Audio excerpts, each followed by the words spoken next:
Welcome to the Good Podcast. I am your host, Rob Watson, and I'm doing a solo episode today. I've not done one for a few months. It feels like it's the right time as spring is has emerged. Things are getting warmer. Life is opening back up for us in more ways than one. Today's episode, I'm going to talk about, well, the title is impress people with your actions, not with your things. We have been conditioned for the majority of our life through numerous generations as well, through society, through advertising, through the media, that the stuff that we own, the things that we have is a doorway to happiness, but also a doorway to be feeling recognised and accepted and liked.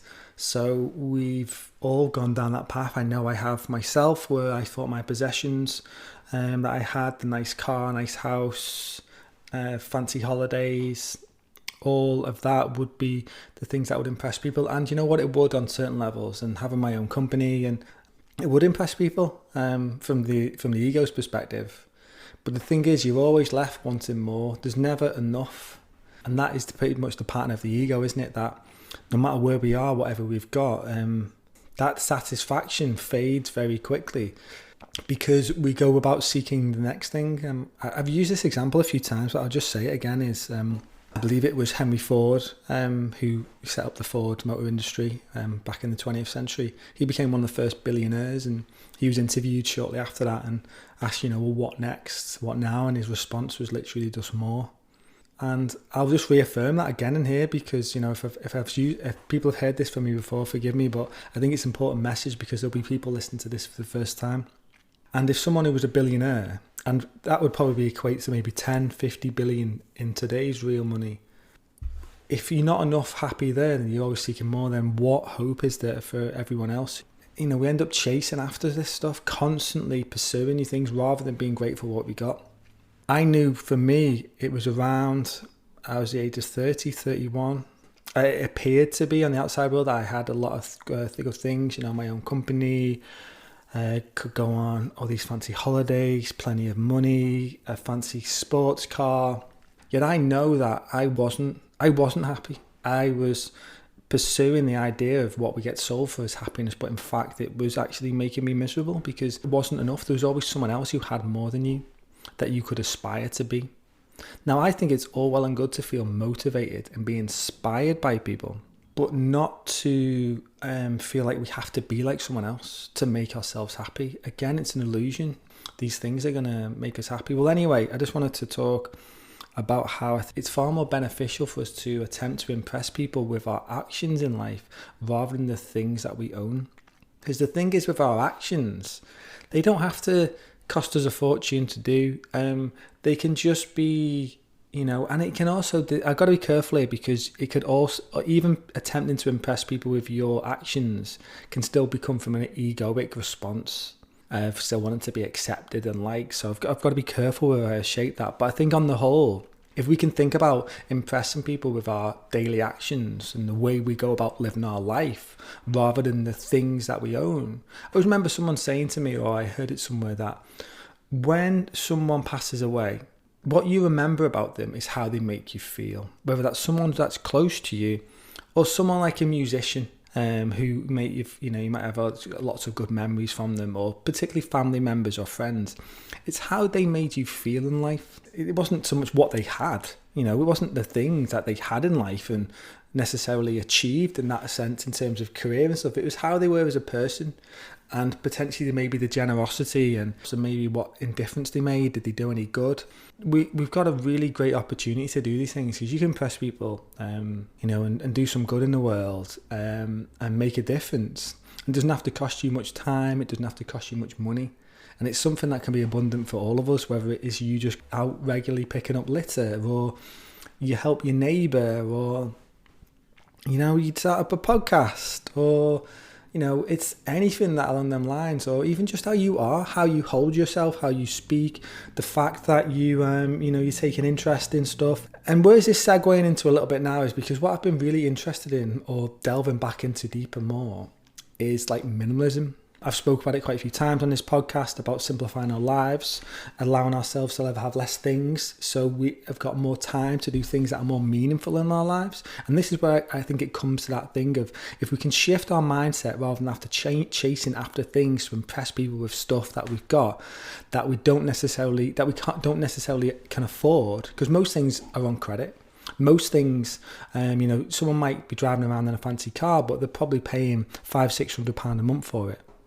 Do we want to go spending money on things, getting ourselves into debt, putting pressure on ourselves just to have the impression that we're prepared to be doing well? And that's a question that we all have to ask ourselves. And if we can begin to unpick that and realise it's more just the ego and it's our own conditioning and what we believe that success is and it's challenging, it's been challenging for me to unpick this way of being for the past 10 years, to go down a different path, to live a more meaningful life with less. Yet the idea with less, but actually with more, because I have more time, my health is in a better place. Many things, I wouldn't be able to have done this podcast if I was just chasing after things, because my focus would have been money driven. It wouldn't have been that I wanted to be doing some good in the world and just... So anyway, I've been listening to a guy called Joshua Becker a lot more recently. He's got a website called Becoming Minimalists. And I've been listening to him in the mornings, and I tell you what's been a bit of a game changer for us in this household is over the past year, I think all of us have probably watched a bit too much TV, Netflix, whatever, just to pass time or whatever. Anyway, it can get a bit much. But what we've done is we've cancelled our Netflix, don't watch much other TV, and basically I've just got if you've got a smart TV, we just end up watching YouTube through the TV, and we can set up your channels that you follow. And I've been recently following Joshua Becker, and the great thing is he doesn't have any advertisements on his YouTube channel, so it's just literally him chatting away. And and I think it's his method that I really feel inspired by, and the way he goes about stuff. And there's been a lot of inspiration that I've had. First thing is you look at your stuff, go around and, I like to organise things and tidy stuff and make sure things are right. But if we've got too much stuff, you're always just going to be tidying and organising. When the key seems to be is to minimise, is to let things go. And then once you minimise, there you go, you'll never have to tidy them things again. And it was actually him that I heard this line, which was impress people with your actions, not with your things. And that's something that's just been ringing true for me even more recently. It ties in with, the minimalist, Joshua and Ryan from there, who follow the same kind of principles. Because for me, it's what I'm attempting to do with this podcast and have from the beginning, is to inspire us all to become better versions of ourselves. That's not to, invalidate who we are now, but all of us realise that, if we're still alive and we're still capable of doing things in life, we're here to grow and here to learn. And I want to use the time that I've got on this planet is to grow and learn as much as I can, to become a better version of myself, to inspire other people to become better versions of themselves. And I can do that if I've got more time. If I am not kind of on the hamster wheel of life or in that rat race, just attempting to consume more things, pile up more debt, just to give this impression that I am a successful man. I was fortunate in many ways, I think, because I achieved a lot of them things when I was when I turned 30. That I was able to see through the illusion, to see through the bullshit, where I think if it taken me many more years, in my 50s or 60s, to get to that point, maybe it would have been able to me awake at that time. Maybe so, maybe not. So I'm able to kind of chart course, and in a way it's kind of a rebirth for you. And it takes a while to be able to say, you know what, those things aren't important to me, because I'll still have friends and family around me that will still be... building up those things with cars, with holidays. Well, not holidays anymore, they've kind of been cancelled, but possessions. But doing it from a place of, I know maybe that they don't have the cash available just to be paying that stuff. It will be going on credit. Even when I had those things that I thought would make me happy, there was an element, they weren't getting paid off straight away, they were on credit. I think I can only imagine what the average car payment each month is. It's £300-500. You think that's a huge amount of money. It's on something that's a depreciating asset, something that within a few years' time is going to drop by 70%. It's crazy the money that we'll spend on those things. We made a choice a few years ago to just have one car in our house, and we just have a bit of a plan ahead. It's not really mattered the past year because most of us have been housebound and stuff, or working from home.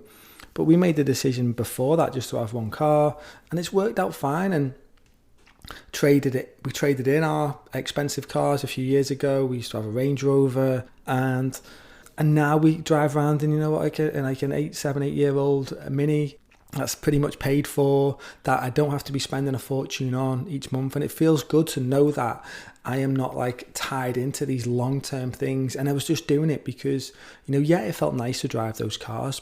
But at the end of the day, you get used to anything. No matter what you've got, you get used to it. Give it a few months, it's just a car. You're just going from A to B. And if you're doing stuff just to impress other people, we have to begin to ask questions. Why is it that we feel the need to get validation from someone else when really we should, that fulfillment can come from inside of us all? And once we can spark open that and break open that and move into that place within us ourselves of feeling that contentment, that abundance within, that the things outside just kind of can fade away. I don't feel like this all the time. I get these transcendental moments through meditation, through moments of being in nature, just maybe from listening to someone speak or whatever, where I have like this deeper awareness. And in that place, wow, does things feel really good. And that didn't come from anything outside. That didn't come from anything, any car, any holiday. It was accessible to me in this moment now. And I think it's so liberating. It's the same when I began starting meditating, which was around about 10 years ago. That combining the meditation and the way I am with things in life has really helped me to take a greater perspective on the way I move and navigate my life, to look at things to go, hang on, that doesn't make sense anymore. Why do I need to have those things if they're not, it's not making me happy or it's not fulfilling me? And it can be a challenge, to take a 180-degree turn. One of the biggest challenges actually can be the people that you were with and around, and friendships, and they start to see you change. And they can become threatened by your change, because what you're doing is, by you taking changes in your life, you're challenging and threatening their belief system. And people don't particularly like, the ego does not particularly like its belief system is challenged. It likes to feel like it's been going about the right path, going along the wrong way. I remember sharing a clip of the Minimalist, Joshua and Ryan. They gave a TED talk. I shared it on Facebook, and I had some family members kind of come back and they were kind of criticizing it and stuff. And that's fine, all well and good. I don't take that personal. It's realizing that people are willing to hold on to their belief system so well and so strongly, because that's what they've done for decades. And the thing is I'm willing to change. I'm willing to see if things don't feel right. It comes down to feeling for me. What feels right? I think we all have to just have more of an open mind. The more rigid we are, the more closed off we are to new ideas, new ways of being, the less opportunity we got for growth. So yeah, that's me just sharing that bit of insight. But yeah, Josh Rebecca's really helping me. I've been listening to him in the morning. And I think the idea of minimizing things rather than organizing stuff is quite a powerful tool. So and I also find it as well. I've been doing some decluttering recently, and I think it's an element of springtime, feeling wanting to let go of stuff. Literally, bags and bags full of things that we want. Like, it's a big pile to go to charity shop, there's a pile to go for recycling. It feels really good to have that out of the house. And, the Marie Kondo method really helped me a few years ago. And one of the big things about that was, her book, which is called The Life-Changing Art of Tidying. I'd probably put that in one of the, maybe, I'd say top 10 books that I've ever read, because it helped me to change my mindset. Because before that, I would just be looking around at things that I wanted to get rid of. And her mindset is actually to keep the things that bring you joy. So you would focus on the things that would bring you joy, rather than thinking, I just need to get rid of that. It's dirty, it's mucky there, it's cluttered, it's got a thing. Instead, you end up taking everything off, and you look at stuff and hold it pretty much in your hand, and you go, does this item bring me joy? If it doesn't, it's either you got an attachment to it in the past, or you got a fear of losing it. And then you end up just filling your house with joy. Now, what more could we want than to just be surrounded with things that bring us joy? So we've done that a lot more, and occasionally, this is the way things are. I can get really behind something, go at something 100%. My wife can probably get a bit frustrated with me sometimes. I read a book or I see something new and I'm get so excited and I'm going to do this. This is amazing. I'm just going to transform my life. And I still do that, but occasionally I try to go a bit more slower and have a bit more ease and grace as I do these things. But she really transformed the way I would approach minimizing and tidying and decluttering. Someone else that I've been really delving into recently is a guy called Dave Ramsey. Now, I think my connection from this came through the Minimalist, Joshua Ryan. He's a guy who talks about finance. And I think the more of us can get clued up on finance and the way money works and the way we manage our money and budgets and getting rid of our debt and not getting in that mindset of, which it ties into this feeling like if we want to impress people with our things, generally we're going to have to rack up debt, or we're going to have to do a job and work really hard in stuff just to pay for stuff that we don't necessarily need. So Dave Ramsey's got this technique, and it's really good because I think when he was in his 20s, he basically went bankrupt. He became a millionaire, and then he lost it all, and now he's back to being, probably multi kind of millionaire. And I'm not saying that to impress people by his money, but it's more his actions and how he helps people. He helps he must be helping hundreds of thousands of people get out of debt and to get rid of that stress. Everyone probably listens to this. Well, not everyone. It's probably got, some sort of credit card debt, overdrafts, loans, car loans, mortgage. And his basically technique is, he has this thing called the baby steps. And he has these 7 baby steps to follow.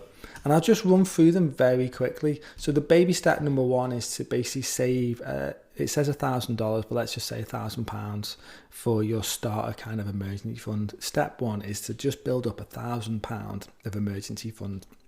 And that's there for you, Step 2 is to pay off all your debts except for the house, using what's called the debt snowball. So say you've got a car loan, you've got a credit card, you've got, another loan or whatever. Say one of them was 10,000, one of them was 5,000, one of them was 2,000. Well, what you do is, the aim is you just pay the minimum off the high ones, and you would just kind of attack the lower one. So you'd attack the 2,000 one and go, right, I'm going to put all my effort into that one and aim for that one to be gone. And once it's gone, you'll have the weight off it, and then you'll go, right, I'm going to go after the 5,000 one and eventually the 10,000. So that snowball effect. So once you've managed to pay all them off, the next one would be to save 3 to 6 months of your expenses. Again, giving that reassurance to know whatever's around the corner, it gives you that reassurance. There's so many people that are living paycheck to paycheck. And the past year, I can really feel and I spoke about it in my last podcast. So, we went right to the edge. My company that I built 13, 14 years ago I almost felt like it was going to go at one point last year. We lost a lot of work because of COVID. A lot of things got cancelled, postponed. And it brought up a lot of insecurities for me, particularly in pressure. I was about to become a father for the first time. And anyway, things all worked out and it managed to bounce back and stuff. But to feel all that pressure, if we can aim to get out of debt, to have these kind of emergency funds in place, your 3 to 6 months of expenses, it gives you the reassurance. And then, there's more steps as well, which go a bit further on about investing in, your household income for retirement and, building wealth, paying off your home early, stuff like that. Saving for, any children's expenses when you go over. But that first one of for me, I've had this element of just kind of balancing the book sometimes, have some money on a credit card, some loans, but then I'll have savings and money here and there. When actually it would feel much better if the focus was pay off the debt, get rid of that. And also, it's just I think you're more of a slave to the system once you're in debt. And I really feel for students now. When I went to university, my tuition fee was £1,000 a year. Now it's £10,000 a year. Students are leaving uni with £40,000-50,000 worth of debt. If you want to go to 2 degrees, that's £100,000 worth of debt. And it's almost like you're buying into that system straight away. You're a slave straight away for the system. And if we want to unpick ourselves from it, and I've got this thing that I'm going to be pursuing a lot more, and going to be launching this year, which is called Back to Our Roots. Like, that's my aim in my life now, is just to get back to my roots. And it's allowing me to, if I can have that focus on that, where to be debt free, to not feel like I'm like tethered to the system, to be able to grow my own food, to potentially live off my own land, to have more time to explore the things that I'm interested in, health and well-being, diet, exercise, all them things which for me tie into this idea of like getting back to our roots. And by doing that, because I don't have all these things that stopping me from doing stuff, like, how many times you might get something that you're excited about, an idea, and then all of a sudden there'll be a million reasons why not to do it. And I think that you have to push against that resistance at times, but there'll be valid reasons why you can't do it, because you'll be, well, I can't because I can't leave that job at this time because I've got to pay this off, or because of this, and there'll be, they might feel like valid reasons. The more that we can untether ourselves from a system that's in place that isn't really feel like it's empowering us, isn't really feeling like it's rewarding us, doesn't really feel like it's supporting us. In fact, it can feel like it's suppressing us for kind of from being our true selves. And like I say, to become better versions of ourselves. And for me, by shifting our focus away from feeling like we're in the system and we got to accumulate these things, instead of like impressing people with our actions, or to moving into a more simple way of living, a simple life of not needing as many things, have freedom from that, because we no longer need that stuff to make us feel fulfilled or to impress other people. We can kind of laugh at it. We can laugh at the old version of ourselves, which is just a thought form, an ego impression, to think that that's what we should be going after. Is there anything else that I would like to share in this episode? I don't even know if it's like, sometimes I just have a ramble. I've not done a personal solo one in a while. I've just been like really enjoying doing the interviews. I'll be honest, since I became a father, I haven't quite been able to dedicate as much time to this podcast. My work in a company thankfully picked up, and I've been pretty full on with a few projects at the start of this year, so I haven't really had enough free time to be able to delve into that. However, I'm committed as ever to doing this. I will continue doing this for as long as I'm passionate about it, which I'm still as passionate about. It's almost 3 years doing this. Here's one. Okay, right, me doing this podcast, I've received, and this is where it comes to impress people with your actions, not your things, I've received more positive feedback, more comments, more people that have been like kind about me doing this podcast than I have from anything that I've done in the past. All I'm doing really is spending, a few hours on it a week to do something like this. And all you need is the technology. The technology's there. All I need is a decent microphone, and then ask people that might want to come onto it and have some interesting conversations. In some ways, I'm impressing people through them actions, rather than me when I used to have the nice things or was perceived to being successful with a company employing 10 staff at one point. And again, it was just, I think when you're going down that path as well, which I was, and I'm totally validating that and accepting it, and I'm not here to judge people who are still like that and achieving them, going after them things. We're all on our own path in life. You do you and I'll do me, okay? And if we can inspire other people with our actions, brilliant, And the thing is when you're on that path and you're chasing after stuff, it's literally exhausting. It's exhausting keeping up with everyone else, and it becomes this because you're doing it because it's this competitive nature within us, this like desire to have more and to chase after more and to have those things. And for me, that's the thing why I think I got ill, really. I was feeling pretty ill mentally and physically when I just turned 30, because I've been chasing after a certain way for so long and I achieved it, and then I felt really dissatisfied, or like wanting even more, that I realized that when is enough going to be enough for me? And realizing how exhausting it's like holding on to everything. You're like holding on to everything tight, and I didn't really have any trust in life or in the universe and how things can just unfold like magically for us once we slow down and get back into our own natural rhythm of things. Life has this beautiful way of just unfolding for us. I've spoke about Michael Singer a bit in podcasts, his book, The Untethered Soul, The Surrender Experiment. That's another one that both of them books would make my top 10 books ever. Even, I can't imagine, even though the rest of the books I'm going to read my rest of my life, any of them are going to displace how good of an impact them books and that man has had on my life. Same with Eckhart Tolle, The Power of Now. I'm currently reading The New Earth. Those books, particularly Michael Singer's, have had such a deep impact on me to allow to surrender to life and realizing that, a life works perfectly on its own. We get in the way, our ego gets in the way, attempting to fight and control stuff and to want things a certain way. But if we can let go, and I've found if we do let go, put those bags down for a bit, take the weight off our shoulders, stop trying so bloody hard at stuff and stop going after things, we suddenly get that pause. We get that space in between stuff to just really reflect on stuff. A big thing for me has always been journaling for about at least the past half a dozen years or more, like journaling my thoughts, journaling what's going on with me, setting some intentions, giving myself some space to, let things out of my mind, have a gratitude list, focus on the highlights each day.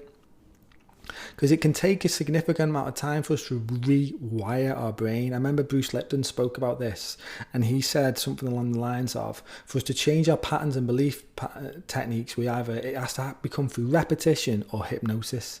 Hypnosis can come from, reading or listening to guided meditations each day, each night, or repetition. If you suddenly want to become a runner at something, well, you're going to have to put the running shoes on a good few times a week and keep that going over and over and over. Or if you want to change diet or change stuff, repetition, that's how you're going to build new habits and rewire our brain. I spoke again about Dr. Joe Dispenza talks very much about that. We're so often conditioned by our past actions. That's why it can be so challenging, and I just hope really with some of the things that I speak about and some of the things that I've been putting this stuff into place in my life for the past 10 years and it's working. Like, I've still got some way to go. Like I said, I'm still got plenty of better versions of me that I'm intending to become, but I'm validating who I am today and acknowledging the good that I've done and how far I've all come. And we can all do that, whether you've been on the self-development path for 6 years or 6 months or 6 days or 6 hours. It's all a success. It's all to be validated and recognized. And I have this thing we don't give ourselves enough recognition. I have this thing where I used to say to my staff for occasion and be like, right, okay, everyone, put one hand in the air. Now lean forward and now pat yourself on the back. We don't give ourselves enough pat on the back for the things that we're doing, and we're constantly that feeling like, okay, I've done that, jump on the next one. It's like, no, let's take a pause. Let's go, wow, isn't that great that we've done that? Rather than feeling like we have to do more and we have to do the next thing. So, that I'm going to kind of leave it there for today. Hopefully some of that message has been, useful to you, and we can think about more impressing people with our actions rather than the things that we have. And I believe the past 12 months and COVID has definitely acted as a reset for us to really think about the things that are important to us. A lot of reflection time to think, what is it that we really want from our lives? I believe that land has been getting snapped up in Wales, and house prices are jumping up in Wales because, there's only about 4 million people, I think, that live in Wales compared to the tens of millions around the UK, around England. I think more people, again, want to get this idea for me is get back to our roots, living in community, living off our lands. But before I finish, I just want to say that this podcast, I am supporting Positive News Magazine. Positive News Magazine is the magazine for good journalism about good things, which ties in perfectly with this podcast. When much of the media is full of doom and gloom, instead, Positive News is the first media organisation in the world that is dedicated to quality, independent reporting about what's going right. So many good things about that message in there. Dedicated to quality and independent reporting. There is not a lot of independent reporting that is going on these days. The big news organisations are just mass conglomerates that are owned by huge corporations that tend to, I'm just going to be honest, aren't necessarily supporting the betterment of mankind.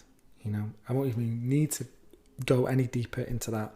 But I think Positive News magazine, it's creating a movement and it's changing the way news is for good.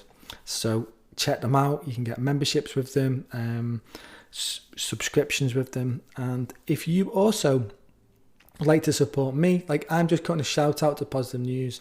I don't have affiliation with them. I am not being paid for sharing about them. I just want to talk about them, and I think more people that can connect with it will feel more lifted by what they are doing. But if you would like to support me, then you can through my Patreon page. For as little as a price of a cup of coffee each month, you can support me in what I'm doing, helping me to record more interviews and do more solo podcasts with people that are doing good in the world, to inspire you to also do good, which I'm sure you already are, or you're already on this path to, wanting to become a better version of yourself. If you've enjoyed this, please share this with a friend. Also, you can leave me a review on Apple. That would be amazing. If you're listening to this on YouTube, you should subscribe to my channel and click the little bell button so you get notifications when new episodes and interviews come out. So anyway, guys, thank you as ever for listening. I really appreciate you. I appreciate all the kind words that you give me. And anyway, until next time, have a good one.